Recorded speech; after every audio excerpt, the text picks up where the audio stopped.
Hi, my name is Matthew Pierce. I'm a software engineer, and today I'd like to talk with you about opening partial files. Now, a partial file is a file that's somehow been damaged or truncated, and usually it's got the tail end of it somehow removed. If you have a partial file that has the front end of it removed, in most cases you're going to be out of luck. You can't do anything with it unless it's just a plain text file.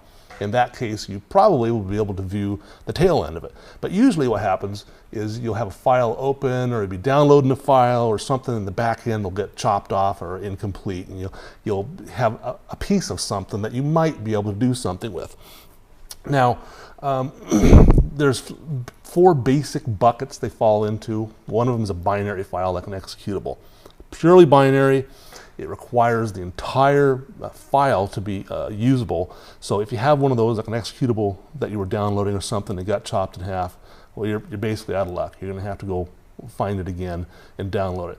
Unless you have something that you know that's in there and you can look at it with a hex editor, like XVI hex editor that you can get off the internet, then you can open that up. Just look for on the internet, Google free hex editor. There's all sorts of them out there you can download. Then you can use that one to open it up and possibly view inside of it.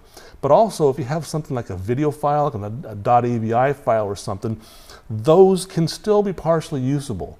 For instance, I've got a demonstration here of this is my desktop that I captured using Camtasia. And I just captured about 30 seconds of it, of me moving around, so you can see it's a video file. And then what I did was I used a hex editor to lop the back end off. I took off most of it and just saved it. And you can see here the icon looks a little different, so the operating system knows something's amiss.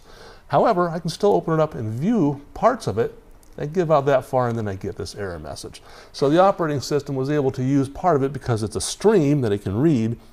And again, the front end of the file tells the tool, in this case the Windows Media Player, it tells it that what format's in, bits per second, all that type of information that it can start up with, but it can't use the complete file. It's going to give you an error message.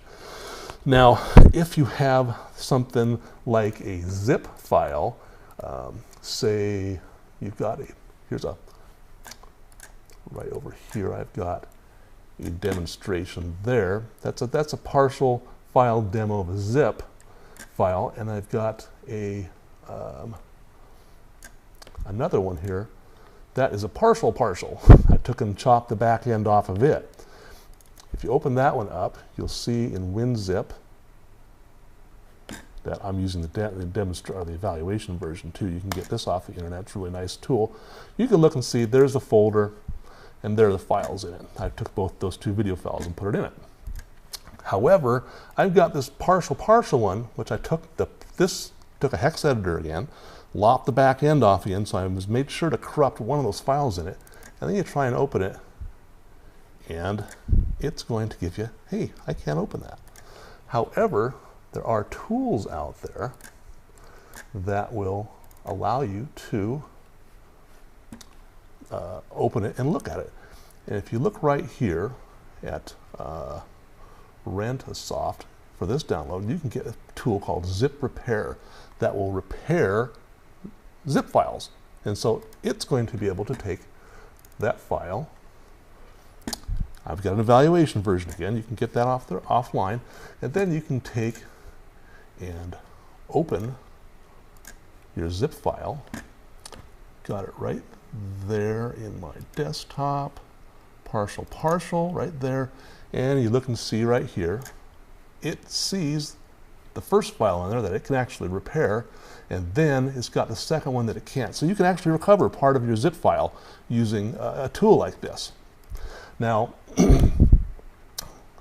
if you have a file such as a Microsoft Word document file like this one, I've got this. I made a little demonstration file. You can see it's 2 pages long. It's got some text in it. Well, again, I took my hex editor, chopped off the back end of it, and got this one.